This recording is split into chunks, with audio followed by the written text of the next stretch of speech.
as far as like the hood, there's some stuff. There's special ways you got to open some stuff up. So Jeremy, go ahead. The very first thing I want to show everybody is over here. These are your mechanical backup release for the door pop. It comes to a stop, and don't think you need to overcome any resistance because you will break this lever. They said it's the most commonly broke part up at training when guys try to open the door. There's a little slide lock underneath here. You slide it up to the end, and then it goes the rest of the way and pops the door. Okay? This is just the backup. This is if the electrical system has malfunctioned, you have the window down, or if you're inside, that will mechanically release the door.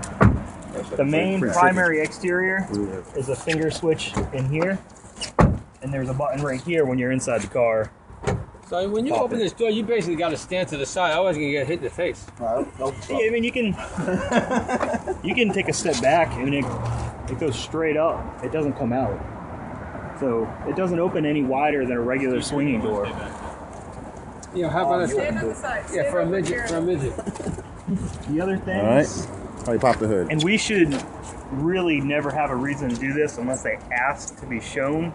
And even then, I would maybe bring it in the shop and let us do this. The hood can only be opened mechanically behind these catches on either side. Right here. That's all it takes on both sides of the catch here. both sides of the car. Here and on the passenger side door. That's the only way to open it up. It takes 2 people to open the hood. Why? And Jeremy will tell you because it's really flexible. You pop the other side, and I'll get someone to help me open it. Some things, yeah, there's things you want to be careful of. Oh, you got to do. You have to pull both of them. Yes. Oh, you So when you open the hood, you gotta pull both. You gotta pull both of them. Wow. You gotta pop both sides. All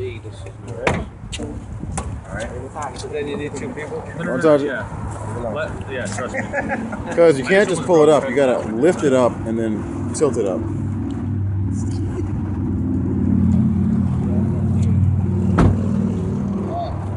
Alright, so in order to pick this hood up, not only does it hinge, but the whole hood lifts straight up. So if you just pick up in the back and you don't lift the front up, the nose will come down and touch the front bumper. Gotcha. And nobody's going to want that. So you want to help, Steve? Sure. We want to do it too. Alright, pick here, One here. and under the front. You're going to come straight up first. And then you can tilt it. Okay. Now, as far as it goes. Keep holding it. Keep holding the hood. It doesn't stay. Because when one person's holding it and the other person doesn't, it has a tendency to flex. It's a very light but very flimsy hood. And if you don't have even pressure pulling up on it, you can hear it cracking. How does it stay up? There's no mechanical hood prop. The only way to do it is take 2 screwdrivers and put them through the pinholes here in the front hinge. So another reason why it should really be in the shop if you're going to have the hood up. They intentionally make it hard so that, like, no one. To break the car. Well, I'm taking some Jiffy Lube. But honestly, Why should anyone? there's no reason to be under the hood unless it's in the shop anyway. That's the thing. So yeah, so if a customer does want to see under the hood, guys, let's make sure we put it in the shop and have one of the technicians or Jeremy actually come over and help out with the hood, so that way it doesn't. Now to close it, the same way, Yeah. you need to close it together at the same. Well, wait. If I close the question, this battery here, Yes. okay. What is the purpose of this when you got all these other million batteries back in? It still starts. That's for the low voltage system for instrument cluster, backlighting. That gets charged from the high voltage system. Okay. So ease the hood back down just until No, it. I get it. Oh, yeah. Yep. Start easing it down. Until it makes contact on the back here with the latches. And then once you set it down, you can release your fingers. And you don't ever want to push down on the corner because there's nothing under it to support it. You want to come back 6 to 8 inches in this area and push down. That's it. This is more complex. Realistically, it's The gone. Hyundai. That's how you That's open the and point. close the hood. That's the point. That's how you open and close You the had hood. to, you actually had to go to a course to learn all this. I picked this up when I went to I3 training and the online videos I listened to. I haven't actually been to If this somebody class. doesn't know this, they're gonna break half this. That's why I want Jeremy to go with this with you guys. Also, wait till you see how complicated it is to move the seat. No. You know what? If I'm gonna No, be I'm charged $150,000 to break something, I'm not even gonna sell this car. Yes. Well, you're not really selling it; it's kind of selling itself. So Right. you actually just look at it. Anything else, Jeremy? Technical you want to tell us about? The only other thing, this is the charge port right here. Charge port there, and that means Actually, the fuel. no, the charge port's up front. Charge This port's- is the fuel. this is the fuel, right. This is the fuel door.